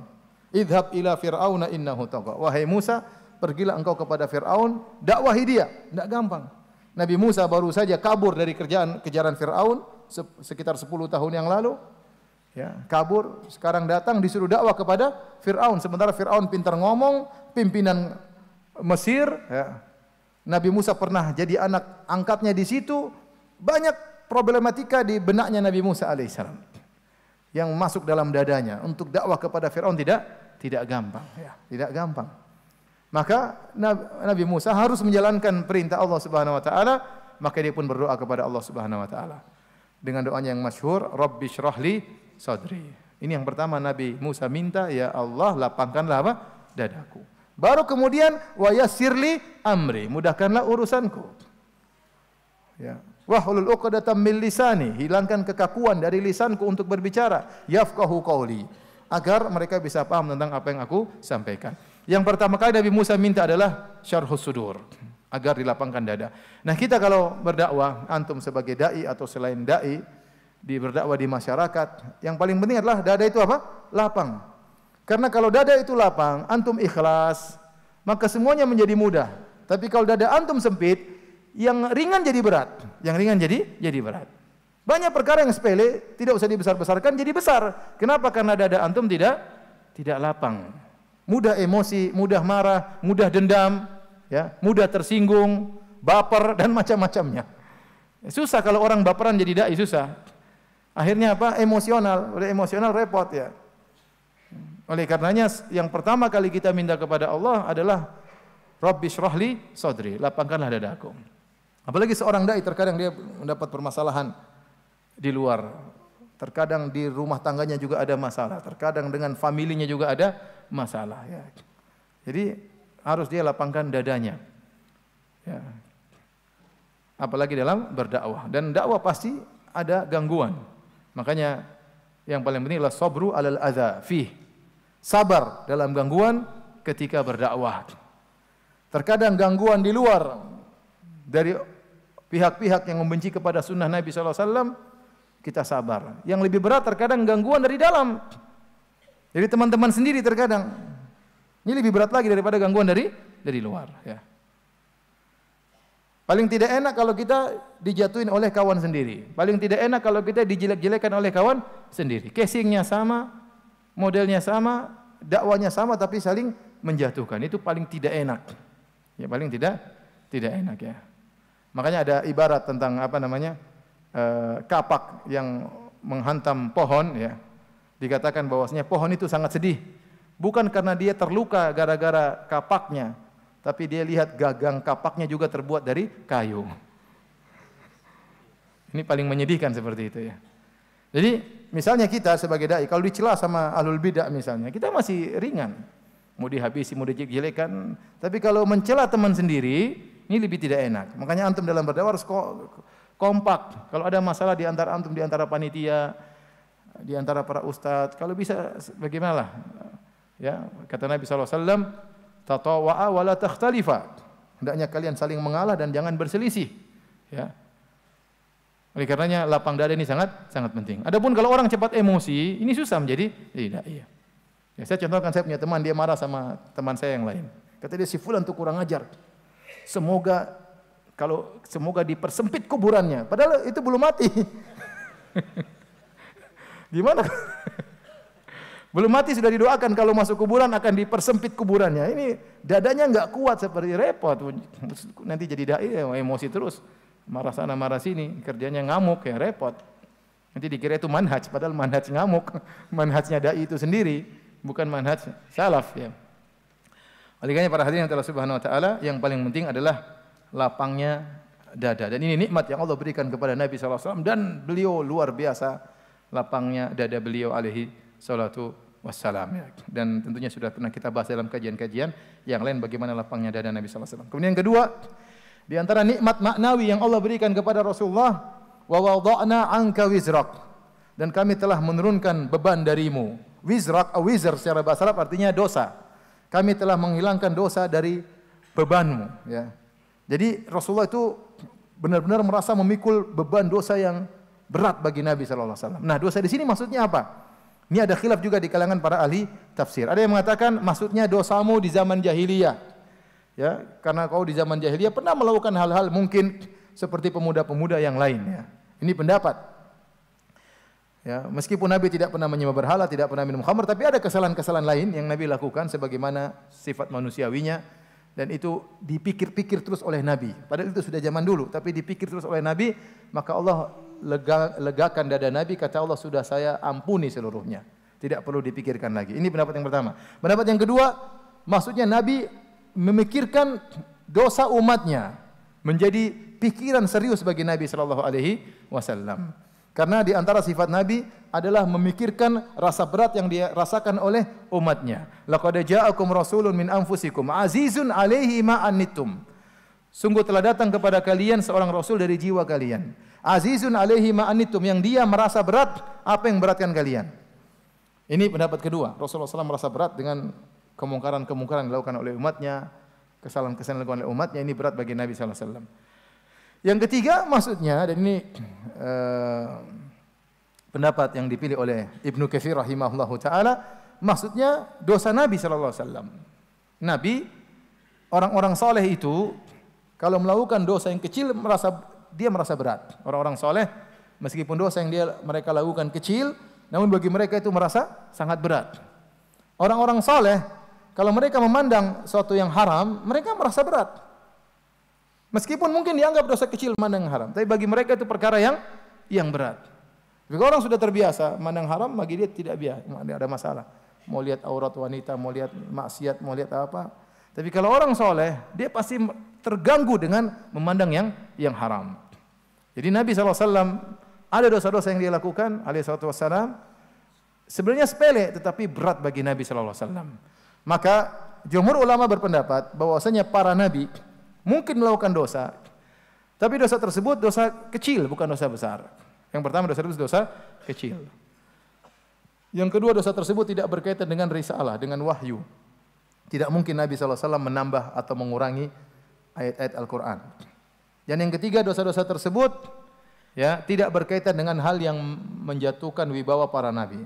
Bukan mencuri, bukan berbohong, bukan begitu ya. Dan yang benar memang para anbiya, memang mereka pernah berdosa ya. Dalam Al-Quran banyak ya. Contoh seperti Nabi Adam alaihissalam bersalah makan buah khuldi, kata Allah Subhanahu wa taala, ya, wa asa adamu rabbahu faghawa. Nabi Adam alaihissalam bermaksiat, ya, bermaksiat kata Allah, wa asa Adam. Makanya dia pun minta ampun kepada Allah dan Allah ampuni Nabi Adam alaihissalam. Dan seluruh keturunan Adam pun demikian. Makanya Nabi berkata, kullu bani Adam khata'. Seluruh anak keturunan Adam pasti melakukan apa? Kesalahan. Dan seluruh nabi keturunan Nabi Adam alaihissalam. Contohnya Nabi Nuh alaihissalam, ya, pernah meminta buat anaknya, sebagaimana kita sampaikan pada pengajian yang lalu, ya. Kemudian Nabi Nuh minta maaf, Rabbi inni a'udzubika an as'alaka ma laisa li bihi ilm wa illa taghfirli. Ya Rabbku, aku berlindung kepada Engkau dari meminta sesuatu yang aku tidak punya ilmu, kalau Kau tidak ampuni aku, Kau tidak rahmati aku. Ya, berarti dia minta ampun atau tidak? Minta ampun, dia bersalah. Contohnya Nabi Musa alaihissalam juga pernah membunuh seseorang. Setelah dia membunuh orang yang tidak diperintahkan untuk dibunuh, kata Nabi Musa, Rabbi inni dzalamtu nafsi faghfirli. Ya Rabbku, sungguhnya aku telah menzalimi diriku, maka ampunilah aku. Kata Allah, faghfaralah, Allah ampuni dia. Berarti dia punya salah atau tidak? Punya salah. Buktinya dia minta ampun. Karena ada yang mengatakan maksudnya itu sebenarnya bukan salah, cuma sekedar minta suatu, sebenarnya tidak salah. Tapi sebenarnya itu kesalahan. Karena Allah setelah itu mengatakan faghfaralah, Allah ampuni dia. Berarti Nabi Musa pernah salah. Sama Nabi Daud juga alaihissalam. Ya. Fa dhanna Daud wa dhanna Daud annama fatannahu fastaghfara rabbahu. Ya. Dan Daud mengetahui kami telah mengujinya, maka dia pun minta ampun kepada Tuhannya. Itu disebutkan para ulama Nabi Daud menghukum sebelum mendengar dari pihak yang lain. Segera terburu-buru mengeluarkan satu hukum dan itu salah. Kemudian kata Allah fastaghfara rabbahu, Nabi Daud minta ampun kepada Allah, kata Allah faghfarnalah, kami ampuni beliau. Berarti Nabi Daud juga pernah punya salah. Nabi Muhammad SAW juga pernah bersalah tatkala mengharamkan apa yang dihalalkan oleh Allah. Ya ayuhan nabi lima tuharrimu ma ahlallahu lak. Wahai Nabi, kenapa engkau mengharamkan apa yang dihalalkan? Abasa wa tawalla, kenapa engkau berpaling dan bermuka masam? Ya. Afallahu anka, Allah maafkan engkau. Lima adzinta lahum, kenapa kau izin kepada mereka tapi Allah ampuni? Jadi Nabi SAW dan para nabi yang lain juga mungkin pernah melakukan kesalahan, tapi kesalahan mereka kecil, bukan dosa besar. Namun bagi mereka itu terasa berat. Seperti saya katakan tadi, orang-orang soleh kalau melakukan dosa meskipun kecil, bagi mereka itu sesuatu yang sangat besar. Adapun orang munafik, dosa besar mereka lakukan dianggap seperti hanya lalat yang lewat di depan hidungnya, kemudian diusir begitu saja, selesai. Ya, dicuekin dosa-dosa tersebut. Waliyadzubillah. Jadi kata Allah Subhanahu wa taala, ya, wa rafa'na alam nashrah laka sadrak wa wada'na anka wizrak, ya. Kemudian kata Allah, alladzi anqadha dhahrak, yang memberatkan punggungmu. Ini tadi saya katakan. Dosa tersebut menjadi beban berat bagi Nabi sallallahu alaihi wasallam. Dan Nabi benar-benar takut kepada Allah kalau melakukan kesalahan. Qul inni akhafu in asaitu rabbi adzab yaumin azim. Katakanlah wahai Muhammad, sungguhnya aku takut kepada Allah jika aku bermaksiat dengan adab yang pedih pada hari kiamat kelak. Kemudian setelah itu Allah berfirman, wa rafa'na laka dzikrak, dan kami telah mengangkat, tinggikan sebutan nama bagimu.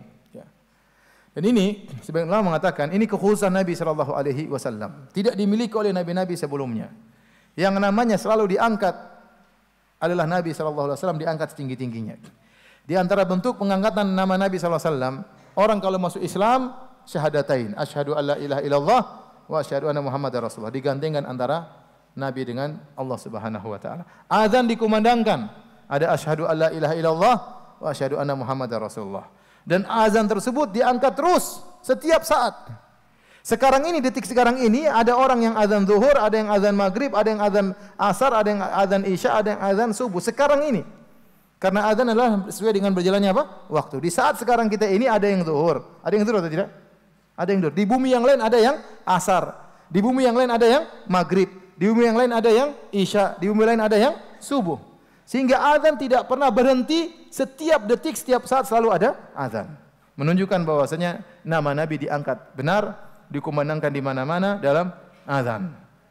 Demikian juga seorang tatkala salat bertasyahud menyebut ya Nabi sallallahu alaihi wasallam. Sekarang kita tanya, banyak orang-orang hebat yang telah berlalu, para raja, ya, para presiden, para penemu, mereka tidak terangkat seperti Rasulullah sallallahu alaihi wasallam. Bahkan di antara mereka sudah terlupakan. Ya, saya tanya sama antum, penemu mobil siapa? Ada yang tahu enggak? Siapa penemu mobil? Antum tidak tahu, saya pun tidak tahu. Enggak ada yang tahu. Padahal dia jasanya luar biasa atau tidak? Jasanya coba. Gara-gara menemukan mobil, manfaatnya luar. Penemu HP siapa coba? Ada yang tahu? Siapa penemu HP? Siapa? Alexander siapa? Alexander HP. Kampel. Masya Allah. Yang tahu cuma antum aja. Maksud saya banyak orang hebat, raja ini, raja anu, bahkan mereka meninggalkan gedung-gedung yang hebat. Tapi enggak begitu dikenal oleh banyak orang. Tidak terangkat nama mereka. Lihat tidak seperti Rasulullah SAW. Setiap saat namanya dikumandangkan. Setiap saat. Setiap saat. Ya.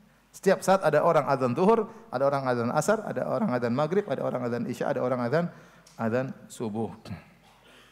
Adapun kalau Nabi diangkat dalam hati kaum muslimin tentunya sangat luar biasa ya. Siapa yang berani ngejek Rasulullah SAW? Pasti kaum muslimin pasti ngamuk ya, pasti marah. Kenapa? Karena mereka benar-benar mengagungkan Rasulullah SAW. Dan kata Syekhul Islam Ibnu Taimiyah rahimahullahu taala dalam Majmu' Fatawa, "Walladzina a'lanu ma ja'a bihi an-nabi sallallahu alaihi wasallam fasara lahum nasibun min qawlihi ta'ala wa rafa'na laka dzikrak." Fa inna ma akrama Allah bihi nabiyahu min sa'adati dunya wal akhirah falil mu'minin al mutabi'in nasibun biqadri imanihim. Kata Ibnu Taimiyah rahimahullah, intinya barang siapa yang memperjuangkan dakwah Nabi, mengiklankan dakwah Nabi sallallahu alaihi wasallam, maka dia akan mendapatkan bagian daripada ayat wa rafa'na laka dzikrak. Ayat ini kami angkat sebutan wahai Muhammad, ini khusus buat Nabi. Tapi bagi orang yang mengikuti ajaran Nabi, dia pasti mendapatkan bagian daripada hal ini. Oleh karena kita dapati banyak para ulama tetap disebut-sebut nama-nama mereka dalam kajian-kajian, dalam dakwah-dakwah, dalam doa kepada mereka. Kenapa? Karena mereka memperjuangkan dakwah Rasulullah sallallahu alaihi wasallam. Kemudian ayat kelima kata Allah, "Fa inna ma'al usri yusran." Maka sungguhnya bersama kesulitan ada kemudahan. Inna ma'al usri yusran. Sungguhnya bersama kesulitan ada kemudahan. Ya. Di sini para ulama mengatakan ada 4 penguat dalam ayat ini. Bahwasanya setiap ada kesulitan pasti ada kemudahan. Setiap kesulitan pasti ada kemudahan. Jadi Anda kalau terjebak dengan kesulitan, yakinlah di setiap kesulitan pasti ada kemudahan. Ada 4 penguat di sini. Yang pertama, jadi kata Allah, fa inna ma'al usri yusran.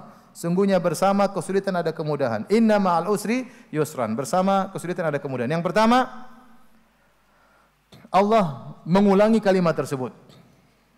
Inna ma'al usri yusran, inna ma'al usri yusran. Ini menunjukkan bersama kesulitan ada kemudahan. Sampai Allah ulang 2 kali. Agar Anda yakin bahwasanya di balik kesulitan pasti ada kemudahan. Ini yang pertama. Yang kedua, Allah menggunakan yusran, Allah sebutkan kemudahan 2 kali. Adapun al-usr, kesulitan, Allah sebut 1 kali. Allah mengatakan, fa inna ma'al usri yusran, inna ma'al usri yusran.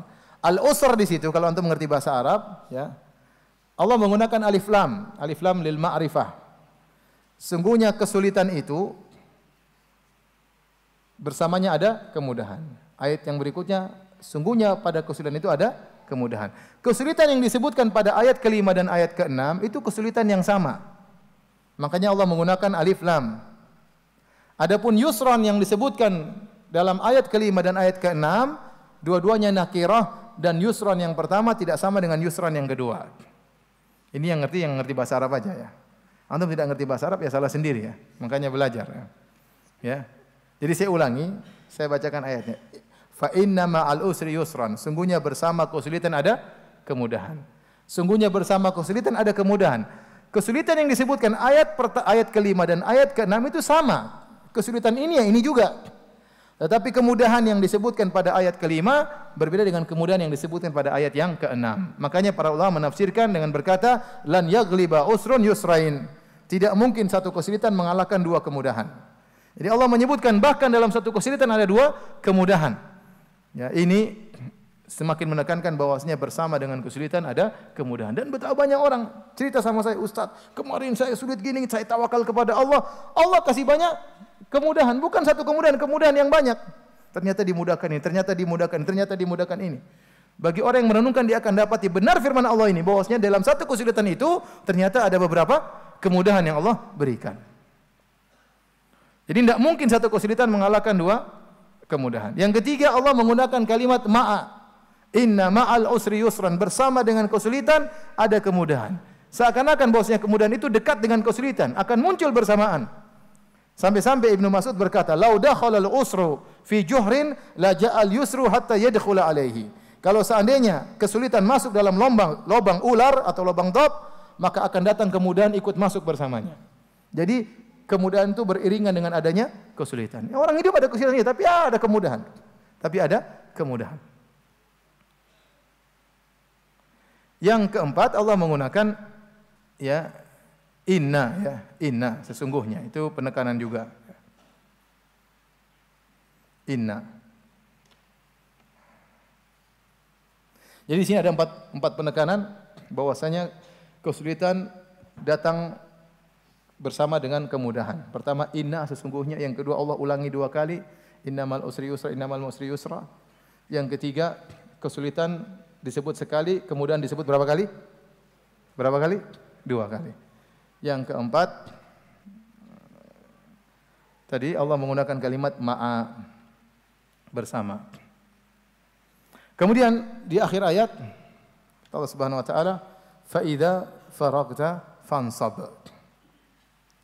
Jika engkau telah selesai dari suatu urusan, tetaplah bekerja keras untuk urusan yang lain. Ini juga ada beberapa tafsiran. Fa idza faragta artinya jika kau selesai.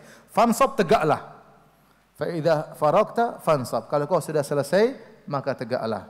Ini maksudnya apa? Ada beberapa pendapat di kalangan para ulama.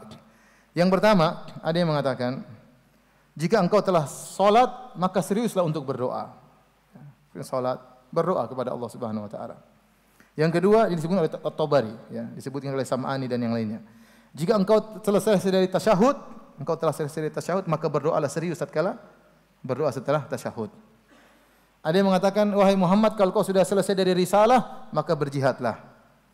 Dan pendapat yang lain, jika engkau telah selesai dari perkara-perkara yang wajib, maka tegaklah untuk melaksanakan perkara-perkara yang sunnah. Ini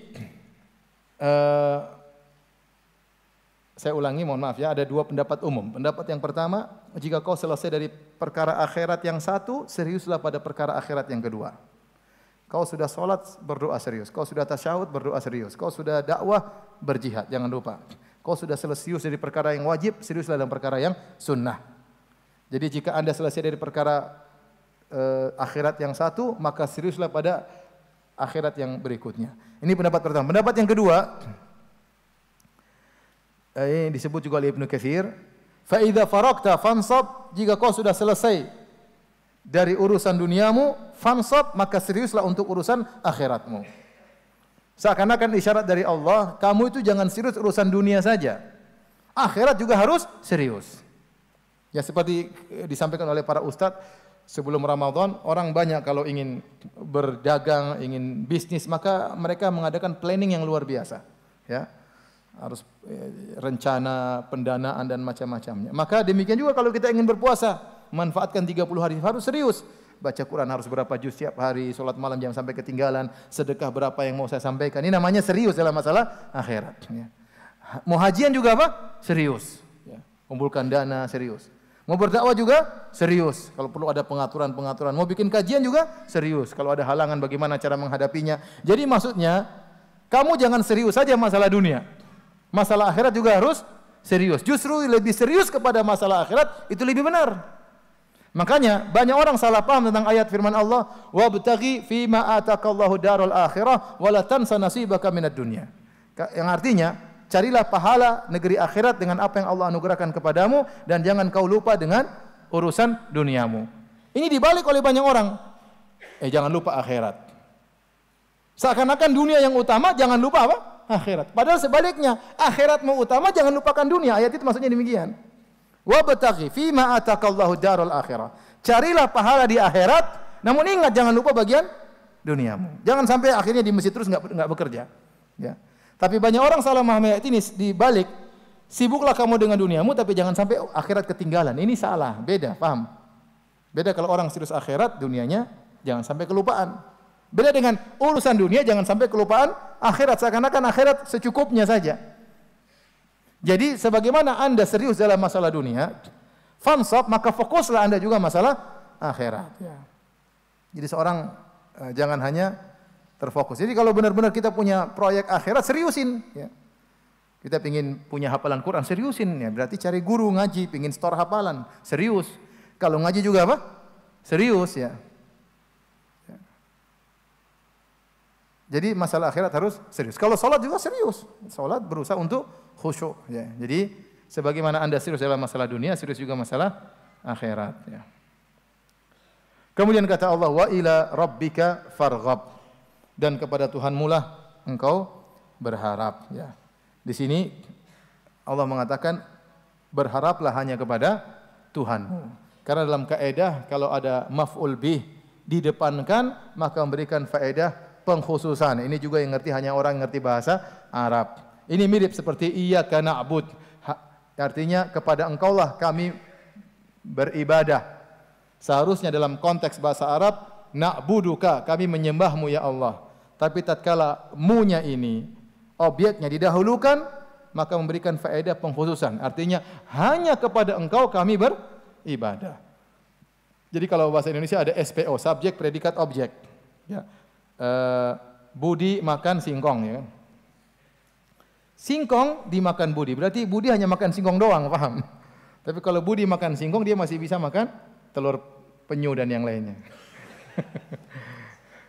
Tapi kalau disebut singkong dimakan Budi, seakan-akan hanya singkong yang dimakan Budi cuma apa? Singkong.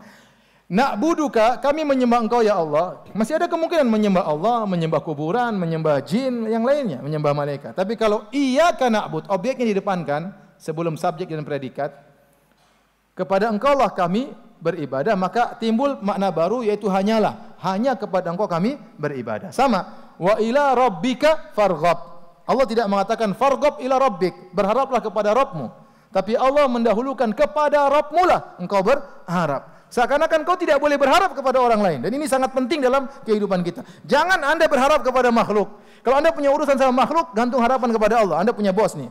Bos kasih gaji atau tidak. Jangan berharap sama bos, berdoa kepada Allah. Ya Allah, bukakanlah, beri hidayah kepada hati bos untuk beri saya gaji. Sudah lama dia tunda-tunda gajiku. Jangan berharap sama bos. Ente berharap sama makhluk, Anda kecewa. Pasti kecewa. Mungkin Anda disenangkan oleh makhluk beberapa kali, suatu hari akan mengecewakan Anda. Karena makhluk tidak memiliki segalanya. Yang memiliki segalanya siapa? Allah Subhanahu wa taala. Maka ini penting dalam kehidupan kita supaya Anda tidak selalu baper, maka segera gantungkan segala urusan kepada siapa? Allah. Dalam urusan apa saja. Dalam urusan apa saja. Dalam urusan rumah tangga, dalam urusan dakwah, dalam urusan ekonomi, wa ila rabbika farghab. Maka berharaplah, gantungkanlah harapanmu hanya kepada Allah Subhanahu wa taala, maka Anda akan hidup bahagia. Baik. Satu surat lagi kah? Satu surat lagi. Pertanyaan jam 12. Hah? Jam berapa?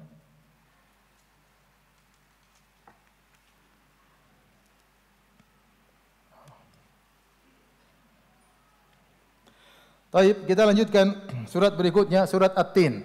Surat At-Tin. Surat At-Tin menurut jumhur ulama adalah surat Makkiyah. Diturunkan tentunya sebelum Nabi berhijrah ke kota Madinah.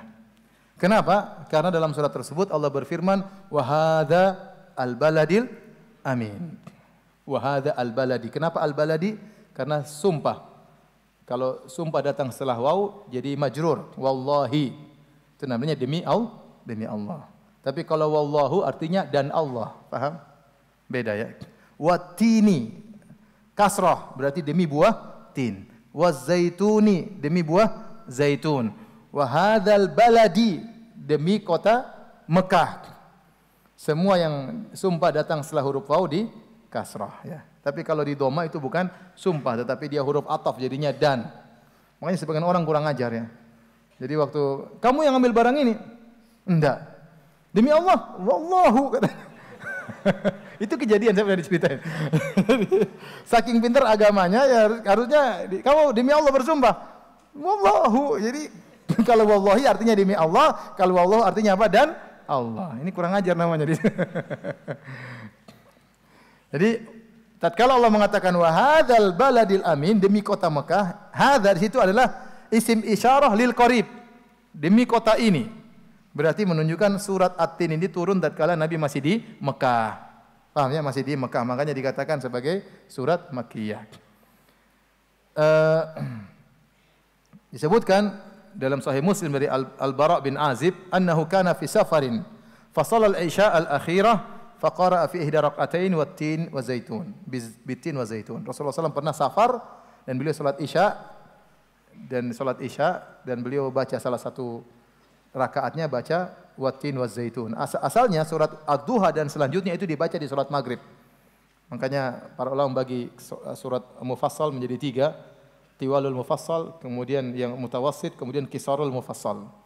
Yang kisarul mufassal itu dibaca, yang pendek-pendek dibaca salat maghrib. Tapi waktu Rasulullah SAW safar, Rasulullah SAW terkadang baca surat-surat pendek. Karena dalam kondisi apa? Safar. Makanya Rasulullah SAW baca surat At-Tin dalam kondisi safar. Jangan antum lagi safar terus antum baca Alif Lam Mim Sajdah. Ya, kasihan orang-orang ya. Kasihan orang-orang ya. Jadi baca yang ringkas, yang mudah. Tapi yang pertama, Allah berfirman, "Wat-tin waz-zaitun", demi buah tin dan buah zaitun. Buah tin tidak dikenal di kota Mekah, ya, dan Madinah, tidak dikenal di Hijaz. Sementara Nabi SAW Hijazi, Nabi SAW Mekah, ya, tinggal di Madinah. Di Mekah Madinah enggak ada buah tin, ya. Yang buah tin hanya ada di Syam, di Suriah, Lebanon, Palestina. Sebagian ulama contohnya dalam tafsir Al-Baghawi menyebutkan bahwasanya kenapa Allah menyebutkan buah tin, karena buah tin ini mirip dengan buah surga. Mirip apanya katanya? Dari sisi ya buah tersebut mudah untuk dipetik, tidak perlu manjat-manjat. Yang kedua, buah tin dimakan habis, tidak ada yang dibuang. Tidak ada biji yang harus dibuang, boleh dimakan langsung apa? Habis. Ini pendapat sebagian ulama. Intinya buah tin juga banyak faedahnya, ya, mengandung gizi yang tinggi. Setelah itu Allah menyebutkan tentang zaitun. Zaitun juga buah yang diberkahi oleh Allah Subhanahu wa taala. Sebutkan ya, min syajaratin mubarakatin zaitunah, dari pohon yang berkah, itu pohon zaitun ya. Karena manfaatnya luar biasa ya. Minyaknya juga sangat luar biasa, sangat diperlukan terutama orang-orang di negeri Syam. Setelah itu baru Allah mengatakan wa turi sinin, wa tin wa zaitun, wa turi sinin, wa hadza baladil amin. Wa tur Sina atau bukit ini bukit juga yang pernah Nabi Musa dipanggil oleh Allah Subhanahu wa taala. Kemudian baru wa hadzal baladil amin, kota Mekah. Sehingga Allah di sini bersumpah dengan 4 perkara. Wat-tin, demi buah tin, wa zaitun, demi buah zaitun, wa turi sinin, demi bukit Tur yang Nabi Musa pernah dipanggil oleh Allah di sana. Yang keempat, demi kota Mekah. Sehingga sebagian ulama mengatakan maksudnya Allah menyebutkan tin dan zaitun itu juga tempat. Kenapa? Karena tin dan zaitun hanya ada di negeri Syam. Maksudnya Allah bersumpah dengan negeri Syam. Allah bersumpah dengan Tur Sina dan Allah bersumpah dengan kota Mekah. Karena inilah tempat para anbiya, negeri Syam. Kalau At-Tin wa Zaitun tempatnya Nabi Isa alaihissalam. Tur Sina tempatnya Nabi Musa alaihissalam, dan kota Mekah tempatnya siapa? Nabi Muhammad sallallahu alaihi wasallam. Seakan-akan Allah mengingatkan dengan 3 nabi. Nabi orang-orang Yahudi, yaitu Nabi siapa? Musa alaihissalam. Kemudian Nabi Isa di negeri Syam, nabinya orang-orang Nasrani. Kemudian Nabi Muhammad, nabinya umat Islam. Dan seluruh nabi nabinya orang umat Islam.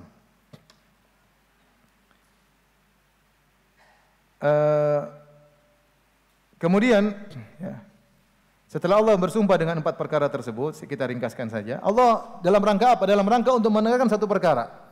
Kata Allah, laqad khalaqnal insana fi ahsani taqwim. Sungguh kami telah menciptakan manusia dalam bentuk yang sebaik-baiknya. Jadi Allah bersumpah dengan tempat-tempat tersebut untuk menekankan, sungguh kami telah menciptakan manusia pada kondisi yang paling sempurna. Namun meskipun telah diciptakan dengan sempurna, kalau ternyata dia tidak bersyukur kepada Allah, summa radadnahu asfala safilin, maka kami akan lemparkan dia ke tempat yang serendah-rendahnya.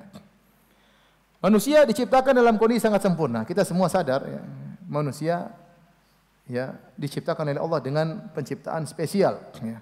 Tidak sama dengan makhluk-makhluk yang lain ya. Hewan berbeda dengan manusia. Manusia berjalan dengan tegak ya. Hewan rata-rata apa? Bongkok ya. Manusia berjalan dengan kaki 2 ya. Monyet jalannya juga apa? Bongkok ya. Kalau manusia punya otak yang sangat cerdas. Manusia dengan tangannya bisa macam-macam ya. Bisa WhatsAppan. Monyet enggak bisa WhatsAppan. Tangannya luar biasa, bisa macam-macam. Ini enggak ada hewan yang bisa menggunakan tangannya seindah manusia, luar biasa. Kemudian lisan, manusia ini bisa keluarkan huruf hijaiyah, fa, dot, hewan tidak bisa ya. Tidak bisa. Bikin gini keluar begini, suara begini, itu cuma ada pada manusia. Terus bentuknya sangat indah, wajah begitu tampan, wajah begitu cantik, semuanya ada pada manusia ya. Luar biasa, berbeda dengan hewan. Oleh karenanya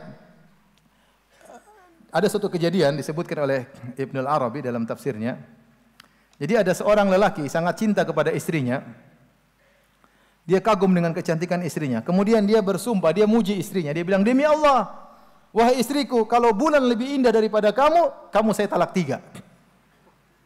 Istrinya langsung kaget, segera dia berhijab, lari dari suaminya. Kenapa? Karena kebiasaan orang Arab kalau ingin mengungkapkan keindahan, mereka ungkapkan dengan rembulan. Itu wajahnya sangat tampan seperti rembulan. Itu wajahnya sangat cantik seperti apa? Rembulan. Kalau bicara wajah, mereka biasanya bicarakan dengan apa? Rembulan sebagai bentuk sangat indah adalah rembulan. Tatkala lelaki ini berkata, kalau rembulan lebih baik daripada kamu saya talak 3, istrinya menyangka telah jatuh talak. Akhirnya dia sedih, dia angkat kasusnya kepada Abu Ja'far Al-Mansur, khalifah tatkala itu. Maka kemudian dipanggillah seluruh fuqaha untuk bicarakan orang ini talaknya jatuh atau tidak. Cerainya jatuh, karena dia mengatakan kalau rembulan lebih cantik daripada kamu, saya jatuhkan talak 3. Akhirnya seluruh fuqaha mengatakan telah jatuh talak 3. Karena tidak ada yang lebih indah daripada rembulan. Karena dia mengatakan kalau kamu lebih indah daripada rembulan, lebih indah daripada kamu talak 3. Dan tidak ada yang lebih indah daripada rembulan, sehingga jatuhlah talak 3. Sampai akhirnya ada salah seorang sahabatnya, Abu Hanifah rahimahullahu ta'ala, dia mengatakan tidak, belum jatuh talak. Kenapa? Karena manusia lebih indah daripada rembulan. Dalilnya, laqad khalaqnal insana fi ahsani taqwim. Antum biar begini-begini lebih indah daripada rembulan. Biar begini-begini modelnya. Lebih indah daripada rembulan. Karena tidak ada yang lebih indah di makhluk kecuali seperti manusia. Luar biasa ya. Ya.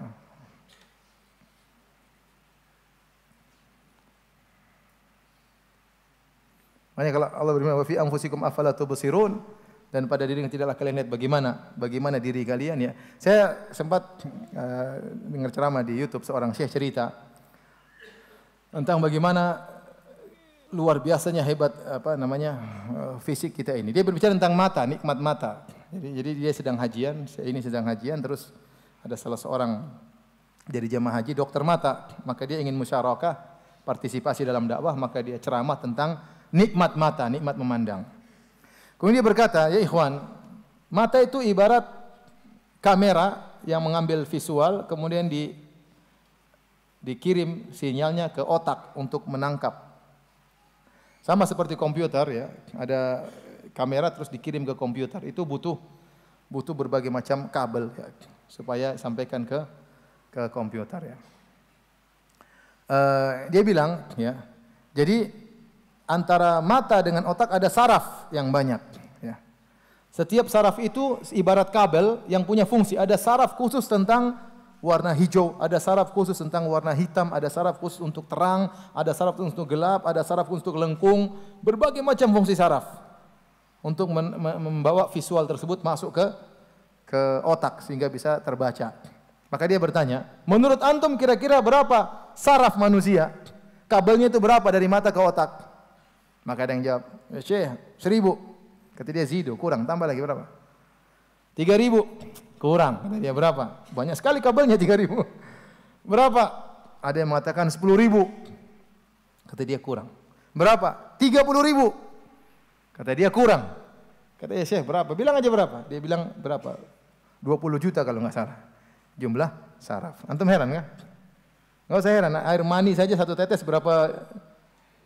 berapa juta air manis itu? Air mani waktu seorang lelaki mau air manis itu banyak sekali apa? Apa namanya itu dalam air mani? Sperma ya. Sperma ada jutaan sperma di situ ya. Padahal cuma setetes. Ini saraf. Kata dia ada sekitar 20 juta saraf yang menerjemahkan visual kepada otak ya. Kalau seandainya ada saraf tersebut yang rusak, maka pasti ada kerusakan dalam penglihatan orang tersebut. Ada orang buta warna, berarti saraf warnanya nggak beres. Seandainya saraf jelek putus, kelihatan cantik terus. Tapi rupanya saraf jelek juga ada. Jadi sebagai berbagai macam saraf itu kabel membawakan kepada kita. Dan di antara karunia Allah Subhanahu wa taala, tidak semua saraf Allah kasih. Contoh, kita nggak bisa melihat jin. Saraf untuk melihat jin tidak ada di mata kita. Tapi Allah berikan kepada anjing hitam, kalau dia lihat setan dia bisa menggonggong. Kenapa? Ada saraf untuk melihat jin. Saraf untuk melihat malaikat nggak ada, tapi ayam bisa melihat malaikat. Allah kasih saraf untuk bisa melihat apa? Malaikat. Tapi nanti kalau manusia dibangkitkan pada hari kiamat kelak, Allah berikan semuanya sehingga dia bisa melihat jin, bisa melihat malaikat, bisa ketemu iblis ya. Semoga kita tidak ketemu dengan apa? Iblis. Karena ketemunya di neraka jahanam. Jadi para hadirin yang Subhanahu wa taala, intinya ya, manusia adalah tubuh yang terindah ya. Terindah. Tetapi keindahan tersebut tidak bermanfaat kalau ternyata dia tidak bersyukur kepada Allah. Makanya Allah berfirman, "Tsumma radadnahu asfala safilin." Kemudian kami kembalikan dia kepada tempat yang serendah-rendahnya. Di sini ada dua pendapat di kalangan para ulama. Apa maksudnya asfala safilin, tempat yang serendah-rendahnya? Ada yang mengatakan akan dikembalikan ke neraka jahanam. Ini pendapat yang lebih kuat. Ini pendapat dipilih oleh Ibnu Katsir ya. Yaitu Allah Subhanahu wa taala sebut tentang orang-orang kafir yang Allah berikan kepada mereka tubuh yang sehat, akal yang cerdas, badan yang kuat, tapi mereka kafir kepada Allah. Antum kalau pergi ke Eropa, antum orang barat, subhanallah, badannya semampai-semampai rata-rata. Gagah-gagah, keren-keren, ganteng-ganteng ya. Mirip-mirip seperti antum. Maksudnya mereka diberi kenikmatan tubuh yang luar biasa ya. Badan gagah-gagah, keren-keren, ganteng-ganteng ya. Cantik-cantik ya. Tapi mereka kafir kepada Allah, enggak ada faedahnya. Enggak ada faedahnya. Mending pas-pasan tapi beriman kepada Allah Subhanahu wa taala ya. Ini tafsiran yang lebih kuat dipilih oleh Ibnu Katsir rahimahullah taala. Pendapat yang kedua dipilih oleh Ibnu Jarir At-Tabari dalam tafsirnya, asfala safilin maksudnya adalah masa tua. Tempat yang rendah maksudnya adalah kepikunan. Adalah kepikunan. Bahwasanya manusia itu muslim atau kafir ya, maka mereka akan mencapai tempat yang rendah yaitu kepikunan. Akan tetapi bedanya kalau orang-orang beriman illal ladzina amanu wa amilus solihat. Berdasarkan tafsir yang pertama illal ladzina amanu wa amilus solihat falahum ajrun ghairu mamnun, kecuali orang-orang yang beriman dan beramal saleh bagi mereka pahala yang tidak pernah terputus. Ghairu mamnun ada 3 tafsirannya. Tidak pernah dikurangi, ghairu mangkus, tidak terkurangi sama sekali. Ghairu maqtu, tidak pernah terputus sama sekali. Ghairu mahsub, tidak ada hisapnya. Itulah kenikmatan di surga. Tidak dikurangi, tidak pernah terputus dan tanpa batas. Kenikmatan yang Allah berikan tiada henti-hentinya, tanpa batasnya dan tidak pernah terkurangi sama sekali. Ya. Tidak ada hari ini ketemu bidadari cantik, besok bidadarinya jelek. Enggak ada. Cantik terus. Enggak ada hari ini bidadarinya senyum-senyum, besok diomel-omelin. Enggak ada. Kemarin ada ustadz ketemu dengan ustadz yang lain. Umurnya masih 40 sekian, belum 60. Jenggot sudah putih semua. Akhirnya Ustaz ini tanya, kamu kok jenggotnya putih semua? Diomelin terus istri ya? Kamu diomelin terus sama istri? Enggak. Bukan berarti jenggot putih gara-gara diomelin apa? Istri. Ada faktornya juga, tapi bukan itu faktor utama. Jadi mau saya, di surga kenikmatan tiada henti-hentinya. Tidak terkurangi, tidak terputus tanpa batas. Ya. Berbeda dengan di dunia. Nah, kalau orang-orang yang beriman, mereka diberikan tubuh yang indah di dunia. Kalau mereka beriman, di akhirat lebih indah lagi Allah berikan tubuh mereka. Jadilah mereka tampan, tinggi seperti Nabi Adam, umur 33 tahun, gagah perkasa, cantik jelita, maka Allah berikan kenikmatan di atas kenikmatan. Di dunia diberikan tubuh yang indah, di akhirat diberikan tubuh yang lebih indah lagi. Orang-orang kafir di dunia diberikan tubuh yang indah, di akhirat dilemparkan dalam neraka jahanam jadi bahan bakar api neraka jahanam. Adapun tafsiran yang kedua, maksudnya asfala safin adalah kepikunan, maka orang-orang kafir mereka setelah itu menjadi pikun dan selesai urusan mereka. Adapun orang-orang yang beriman, kalau mereka di akhir hayat mereka ternyata pikun, ternyata mereka sudah enggak bisa berfikir lagi dengan baik, pahala terus mengalir, tidak terputus. Lahum ajrun ghairu mamnun, ini maksudnya demikian menurut tafsiran yang At-Tabari. Maksudnya apa? Antum kalau sekarang masih muda beramal soleh, rajin sedekah, rajin baca Quran. Suatu saat antum sudah tua, enggak bisa lagi baca Quran, sudah enggak bisa lagi sholat, pikun, enggak bisa lagi puasa, enggak bisa lagi ngerti pengajian, pahala tetap berjalan berdasarkan umur antum. Kenapa? Karena itu kebiasaan antum tatkala masih muda. Ya. Makanya kata Nabi sallallahu alaihi wasallam, "Idza maridal abdu aw safar, kutiba lahu ma kana ya'malu sahihan muqiman sahihan." Kalau seorang hamba sedang sakit atau bersafar, tetap dicatat pahalanya sebagaimana tatkala dia sedang sehat dan tidak bersafar. Kalau antum tatkala dalam kondisi sehat, selalu baca Al-Qur'an, selalu salat malam. Tatkala tidak bersafar, selalu salat rawatib. Antum bersafar, antum tidak salat sunnah, tidak salat rawatib, antum tidak salat malam karena sibuknya safar, tetap dicatat oleh malaikat. Anda seperti selalu salat malam. Kenapa? Karena kebiasaan Anda tatkala tidak bersafar demikian. Ada orang sakit enggak bisa lagi baca Quran, waktu dia masih sehat, sering baca Quran, selama dia sakit 20 tahun misalnya, tetap dicatat pahala dia baca Quran karena itu kebiasaan dia sebelum dia sakit. Maka demikian pula Anda tatkala masih muda, sebelum pikun, Anda sering membantu orang, sering bersedekah, baca Quran, nanti Anda pikun suatu hari tidak kuat lagi, tetap pahalanya mengalir, bertambah umur tetap pahalanya berjalan. Ini pendapat sebagian ulama. Demikian para hadirin dan hadirat yang dirahmati Allah Subhanahu wa taala. Tafsir 3 surat ya, ada pertanyaan jam enggak? Cukup ya. Demikian saja, insyaallah nanti kita lanjutkan lagi ba'da maghrib ya, surat-surat berikutnya. Subhanakallah bihamdik asyhadu alla ilaha illa anta astaghfiruka wa atubu ilaik. Assalamualaikum warahmatullahi wabarakatuh. Yuk ikut dukung dan berpartisipasi perjuangan dakwahsunnah.com dengan cara berikut.